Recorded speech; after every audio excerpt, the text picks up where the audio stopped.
Assalamualaikum warahmatullahi wabarakatuh. Alhamdulillahi rabbil alamin. Hamdan syakirin, hamdan na'imin, hamdan yu'afi ni'amahu wa yukafi mazidah. Ya Rabbana lakal hamdu kama yanbaghi li jalali wajhikal karim wa azimi sultanik.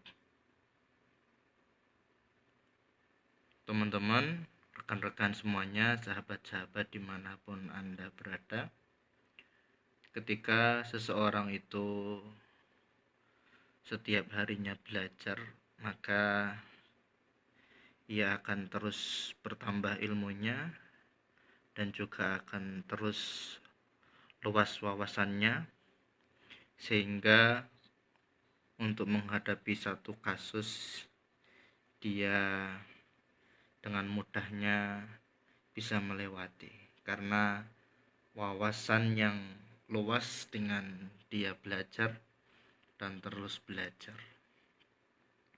Sudah siap-siapnya kita untuk terus menuntut ilmu.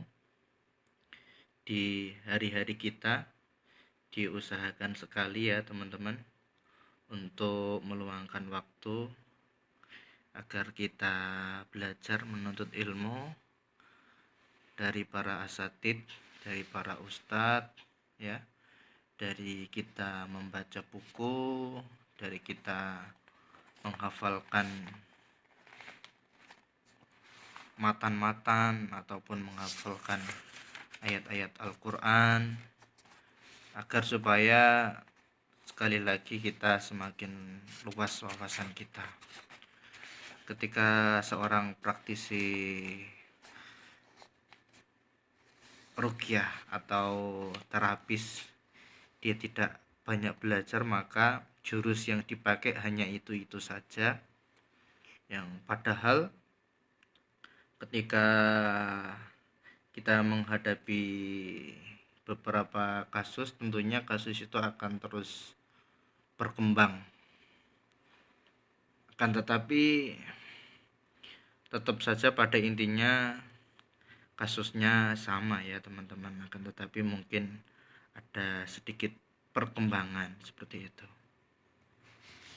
Dalam dunia ruqyah pun juga seperti itu.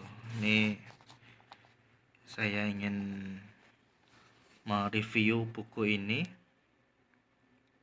ya, review buku ini, buku yang ditulis oleh beliau Ustadz Muhammad Faizar Hidayatullah. Ini seperti ini dalamannya ya teman-teman, dalamannya seperti ini. Dari daftar isi, kemudian kata pengantar ya, kemudian definisi mukjizat dan ijazul Quran, karena judulnya adalah mukjizat penyembuhan ayat-ayat Al-Quran. Jadi di sini dijelaskan mukjizat itu apa gitu, definisinya apa gitu. Kemudian yang berikutnya adalah macam-macam mukjizat, kemudian sisi-sisi kemukjizatan Al-Quran.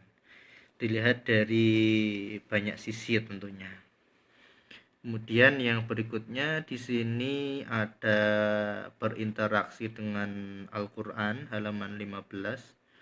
Kemudian keutamaan membaca Al-Quran, kemudian adab-adab membaca Al-Quran ya, kemudian makharijul huruf dan kesehatan manusia, kemudian memasukkan pengaruh Al-Quran di dalam hati, yang berikutnya menciptakan interaksi dengan Al-Quran.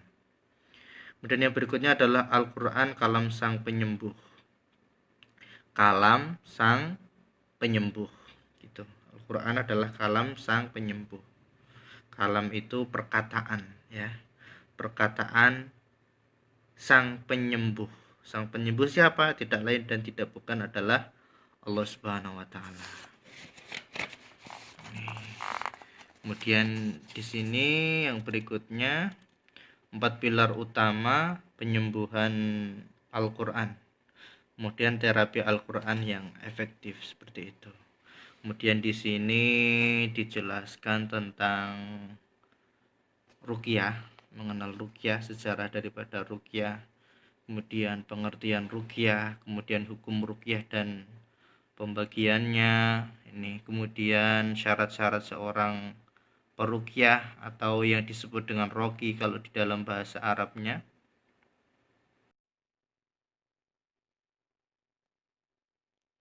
Kemudian yang berikutnya adalah 3 teknik dasar ruqyah ala Rasulullah. Kemudian problematika dunia ruqyah. Ini problemnya nanti dibahas di sini, teman-teman.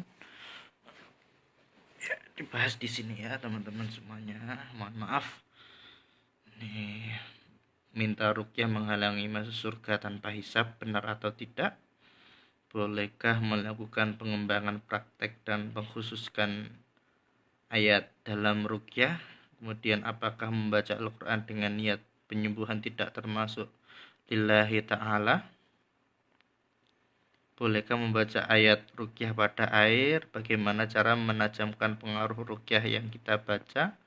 Kemudian yang berikutnya, apakah mendengarkan ayat ruqyah melalui MP3 itu akan berefek?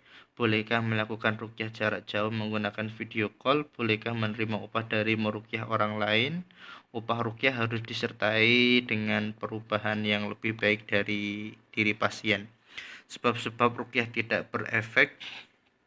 Dan ini ada bab baru lagi, yakni ruqyah dan kesurupan. Nih, seperti ini ya teman-teman. Bukunya mediumisasi ini juga dibahas di sini ya. Mandikan dengan air yang dicampur 7 helai daun bidara. Seperti ini.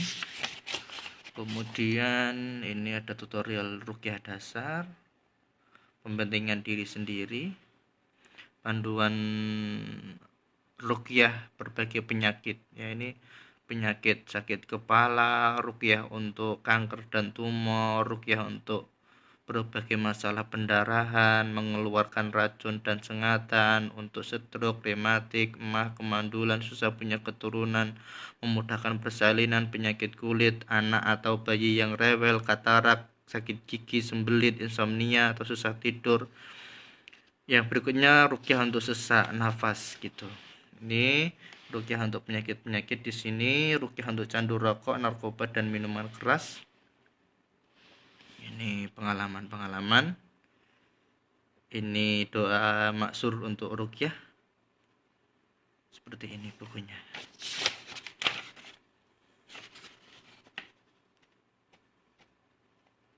Seperti itu teman-teman yang dimuliakan Allah Subhanahu wa taala. Buku dengan ketebalan kurang lebih ada berapa ini ya? Ada